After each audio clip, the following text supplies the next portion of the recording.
बोलो गणेश भगवान की जय, पुरुषोत्तम भगवान की जय। अध्याय 16वा, सुदेवाला पुत्र प्राप्ती। श्री गणेशाय नमः। सूत पुढे कथा सांगू लागले.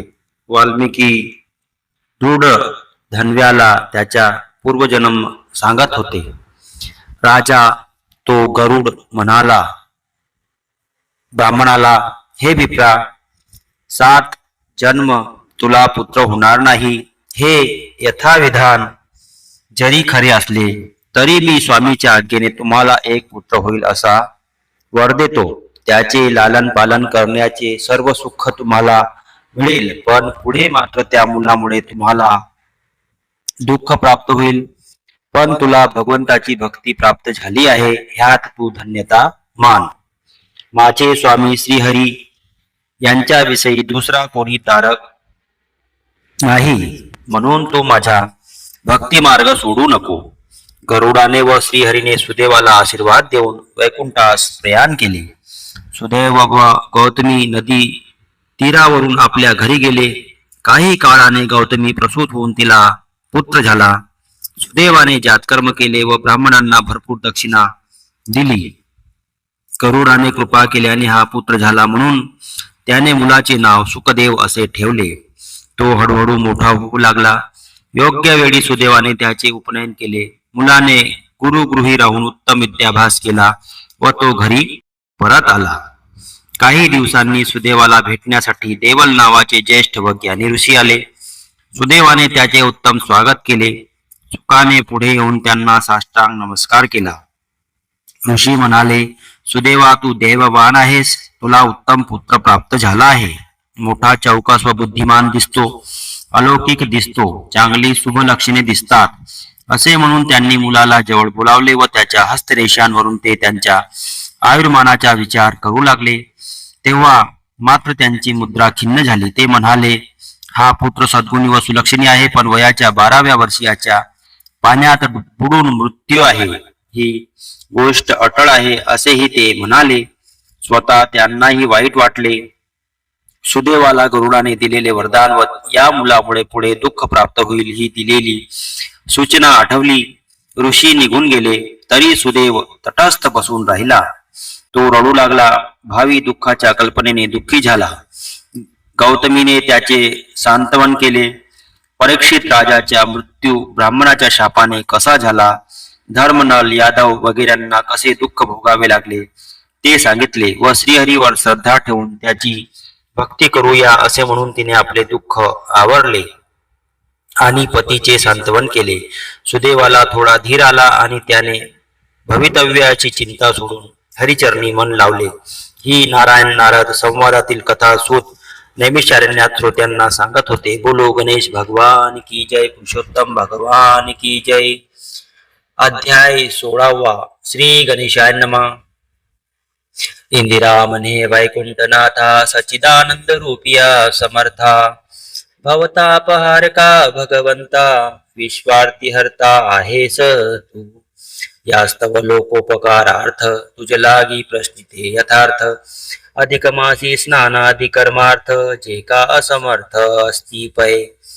त्याही शुभ कर्म करावे काही, की ज्या एकेची कर्मे लवलाही. स्नानादि कर्माचे फल सर्वही प्राप्त होई निश्चयी. आणि अंती सायुज्य मुक्ती लाभे जेने सकळा निश्चिती. ते शुभ कर्म दयाळा संप्रती, कृपा करोनी मज सांगे. ऐसी श्रीची प्रश्नवाणी, ऐकोन बोले शारंग पाणी. प्रिये लोकानुग्रहकारिणी, उत्तम प्रश्न केलासी. तरी सकळ नारी नरांचे, अतिप्रिय होय जेने साचे. आणि सर्वदा सर्वदानाचे, तैसेची नेमाचे फल लाभे. आणि सर्व यज्ञ केल्याचे फळ प्राप्त होय जेने सकळ. तैसेची जेने दुरितमळ, जाती समोळ लोकोनिया. आणि सर्वदा शक्तांसी, भवतारक निश्चयेसी. त्यातून विशेष अधिक मासी, सकळ फळासी देतजे. ते सर्व कर्माधिराज नामक, यद्यपि असे रहस्य अधिक. तरी मी तुझला सकळीक सांगतो ऐक आदरे. अधिक मासाची ठाई, स्नानादी कर्मे करण्याविषयी.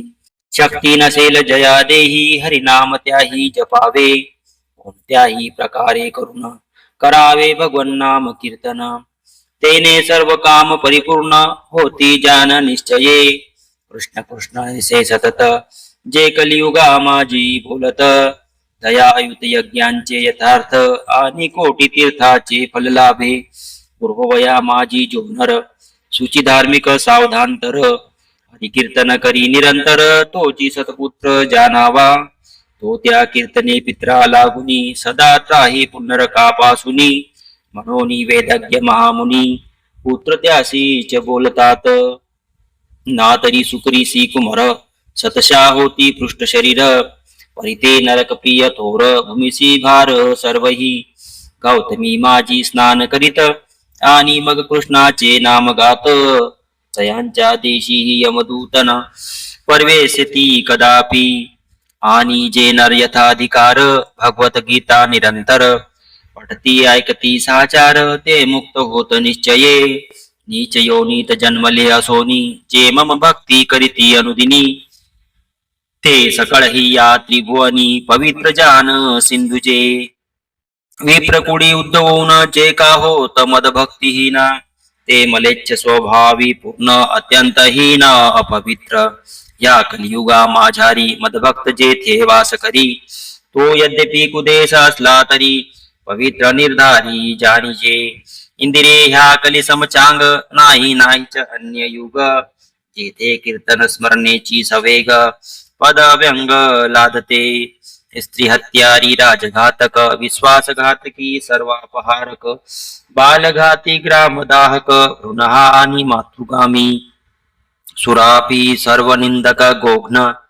मातृपितृहत्यारी कृतघ्न गुरुतल्पगामी मार्गघ्न आणि इतर महापापिष्ट जे ते आणि अन्यही पापीजन श्रीराम हरी श्रीकृष्ण इत्यादी संकीर्तन करून मुक्त होती निश्चये जरी ऋगादी चारी वेद भले परम श्रद्धेने अभ्यासिले किंवा तयांचे प्रेम सगळे व्याख्यान केले निरंतर की धर्मशास्त्रादी चिंतिली की योगशास्त्रे अभ्यासिली की सेतिहास पुराणे सगळी विवारली सर्व काळ उच्च चंद्रायना दत्ती तप की नाना मंत्राचे केले जप की सप्तदीपदी भूदाने अमुप सर्व काळ चालविली की केली गजास्वरथ दाने की देवालयादी प्रतिष्ठापने की केली क्षेत्र तीर्थाटने तरी तई काय उपयोग सर्वेश्वर कृष्ण भगवान तया स्मरती जे अनुदीना तई कलियुगी संपूर्ण साधिले जान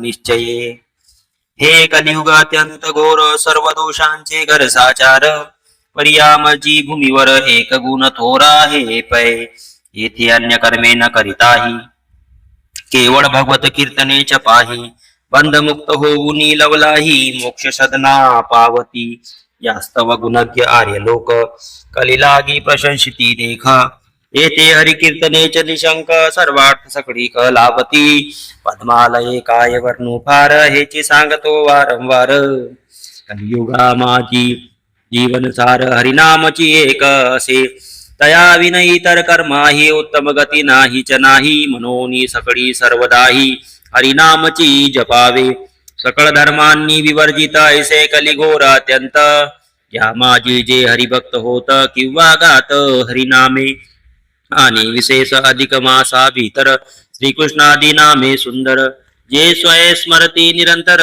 किंवा स्मरविती दुसऱ्यांशी ते ह्या जगी सर्व मनुष्यात कृतकृत्य आणि सौभाग्यवंत घोर कलियुग ही तया प्रत नच बाधीच कदापि इंदिरे शिवानी कृष्ण हे दोघेही एकची असती जाना दोघातुनी कवनाचेही भजन करिता समान फल असे मनोनी शिव शिव की कृष्ण कृष्ण इत्यादी जे नाम कीर्तन तेनेची सर्व पाप दहन होते तत्क्षण कलियुगी जरी पुण्य कर्म असती अनेक तरी हा घोर कलियुगी सुरेख संपूर्ण कर्माचे फलदायक भगवत कीर्तनाची असे पै सकळ पाप हरण्याविषयी हरिनामी जितुकी शक्ती राही तितुके पाप करण्याविषयी पातकी नाही समर्थ सर्व शास्त्रांच्या वारंवार विचार करिता निघाले सार नारायणची निरंतर ध्यावा गावा सकळी की दुष्टचित्ते हरिस्मरता बोहरी होय सर्व दुरिता नैनोनी ही अग्निस्पर्शिता जाडीच सर्वथा जैसा पे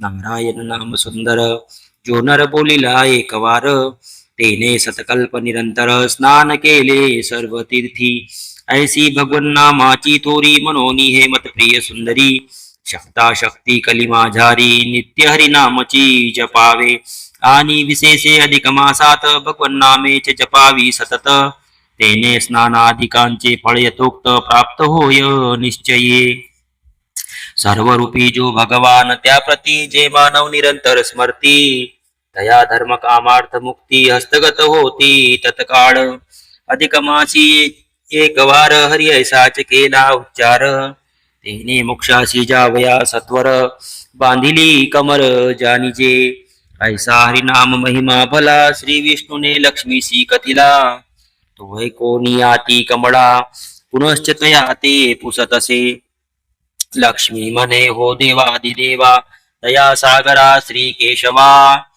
मी नाम महिमा आगवा मज उत्तम कथिलाची तथापि पुन्हा काही किंचित तुझे अद्भुत सांगा मज प्रत जे अधिक मासी केल्याने समस्त केले ऐसे होईल पे विष्णू म्हणे हे शिरोध नंदिनी तू सर्वदा आनंददायिनी आणि सर्वानुग्रहकारिणी दयार दृष्टी आहेस तरी जे सर्व तपात निर्मळ श्रेष्ठ वयो तपसोज्वल यदा चरणी नर सकळ पापा तत्काळ नाशिती आणि सर्व धर्माचे फळ पावून अवयव पदा जाती जयान ते तुझ्या लोकानुग्रहार्थ पूर्ण सांगतो ऐके सुंदरी कमल भवांडा माझारी अन्नची श्रेष्ठ निर्धारी सकळ प्राण्यांचे प्राणधारी अन्नाची असे केवळ अन्नी राहते लोक सकळ अन्नाची सर्वांचे वीर्य बळ संपूर्ण देवतामय सोज्वळ अन्नाची निर्मळ त्रिशुद्धी ते अन्नदान दिदले जेने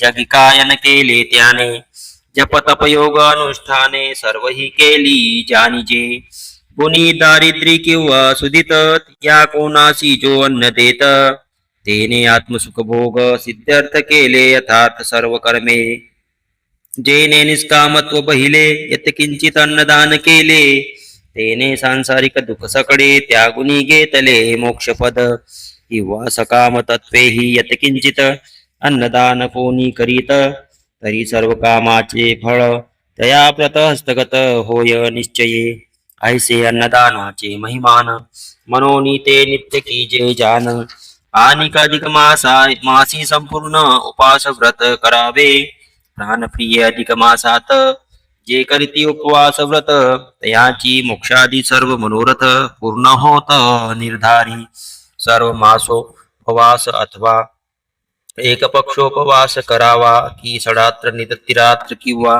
एकांत्रोपवास कीजिये अथवा एकतरी उपोषण अधिक मासी करावे जान जैसे जयाचे शक्तीचे मान तैसेची तेने आचरावे नर नारी की कुमारी की वृद्धाथवा लाजवरी तरी तई अधिक मासा भीतरी एक उपवास कीजेच आणि विशेष तो विद्वांनी इतर सर्व कर्मे त्यागुनी अधिक मासी उपवासाचरणी सादरता राखीजे येथे काही उपवास करिता इह परत्री होय धन्यता याचे विषयी पुरातन कथा एक तुझ्या आता सांगतो पूर्वी नर्मदा नदी तीरी महिष्मती नाम नगरी तापसी नामे अति सुंदरी ब्राह्मणी एक वसत असे ती तपस्यादी परायण सर्वदा करी सदाचरण आणि अधिक मासी उपोषण नित्य नेमे चालवीत असे येचे सखी काम करणारी कोणी एक होती शूद्र नारी ती दैवे होऊनी कुष्ठ शरीरी मरणोन्मुख जाहली ते तापसी प्रतिहस्त जोडोनी मने हे मम प्रिय साजनी मी तो आता मृत्यू लागुनी स्वाधीन जान झाले असे परिजन्मताजपर्यंत पुण्यकर्म नाचरिले किंचित म्हणून पुढे मग दुःख बहुत भोगणे प्राप्त होईल पा तरी सखये तू स्वसुकृतातून किंचित पुण्य दे मज लागुन जेणे मी उत्तम सुख भोगुन भवाब्दी तरुण पार पडे तू अत्यंत दयाळू ब्राह्मणी मनोनची केली ही विनवणी तरी तव सख्य केल्याचे जनी सार्थक जनी करी आता तुझ वाचून ये समयी मज तारणार कोणी नाही, कोणी तापसी हृदयी करुणापूर्ण जाहली.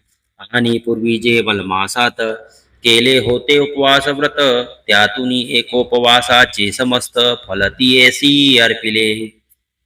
संकल्प करोनी तात्कालिक तियेच्या हस्ती सोडिले उदक, तो स्वर्गातून अलौकिक विमान तेथे उतरले. मार्तंडाहुनी दैदिप्यमान विमानाच्या प्रकाश गहन, नाना दिव्य भोग परिपूर्ण माझी अत्यंत विराजिती. उर्वश्यादी देवांगना माझी करीती नृत्य गायना, मग तया विमानी ती शुद्रांगणा आरूढली तत्काळ. येथे बहुकालपर्यंत भोग भोगोनी असंख्यात, पुनश्च मैदिनी वाराणसीत काशीश्वर सुता जन्मली. तेथेही सुख भोगोनी अपार, देहांती पावली कैलासपुर. पुढे ती लोकानुग्रहार्थ सत्वर देवता सुंदर जाहली. तिचे नाम चंद्रेश्वरी, ती अद्यापि आहे काशीपुरी. विबुद्ध जन नानोपचारी, सतत ती ते पूजितात. असो प्रिये काय सांगू विशेष, अधिक मासीचा एक उपवास. तयाचे फळ त्या सुद्रीस ब्राह्मणी असते मिळाले. तेने ती स्वर्गोपभोग भोगुनी, दिव्य देवता तत्व ही पाहुनी. आजच्या चंद्रार्क काशी भुवनी वसत आहे आनंदे ऐसा. अधिक मासाचा महिमा कोण पावेल तयाची सीमा. येथे शूद्रही करील व्रतोत्तमा, तरी गती उत्तमा पावेल. जैसी ती दासी शूद्री असोनी, देवता झाली उमे वाणी. तैसाची शूद्रही ह्या व्रताचे सुलपानी समा होईल. यास्तव प्रिये क्षीरोदनंदिनी, शुभेच्छू मनुष्य मात्रांनी. अधिक मासा माझी निदानी, एकोपवास करावाच. एवं प्रकारे उपवास व्रत कथिता झाला वैकुंठनाथ. ते ऐकोनिया लक्ष्मी तयाप्रत पुनरपि प्रश्निती जाहली. ती प्रश्नोत्तर कथा पावन, पुढच्या प्रसंगी वर्णिजेल पूर्ण. तरी श्रोती शांत करण सावधान राखीजे. इति श्री अधिक मास महात्मय सार, बृहन्नारदीय पद्माधार. सज्जन श्रोते ऐकोत चतुर, षोडशोऽध्याय गूढः इति षोडशोऽध्याय समाप्त. ओम राधिका पुरुषोत्तभ्यां नमः. ओम राधिका पुरुषोत्तभ्यां नमः. ओम राधिका पुरुषोत्तमाभ्यां नमः. ओम राधिका पुरुषोत्तमाभ्यां नमः. ओम राधिका पुरुषोत्तमाभ्यां नमः. ओम राधिका पुरुषोत्तमाभ्यां नमः. दानाची माहिती. मौन व्रत पाळणे. यात दररोज सकाळी उठल्यापासून दुपारच्या जेवणापर्यंत किंवा दुपारच्या जेवणापासून रात्री झोपेपर्यंत मौन पाळणे. महिन्याच्या शेवटच्या दिवशी ओम राधिका पुरुषोत्तमाभ्याम नमः या मंत्राचा 108 वेळा जप करणे व जपाची माळ कृष्ण भक्तास दान देणे. बोलो गणेश भगवान की जय. पुरुषोत्तम भगवान की जय. बोलो गणेश भगवान की जय.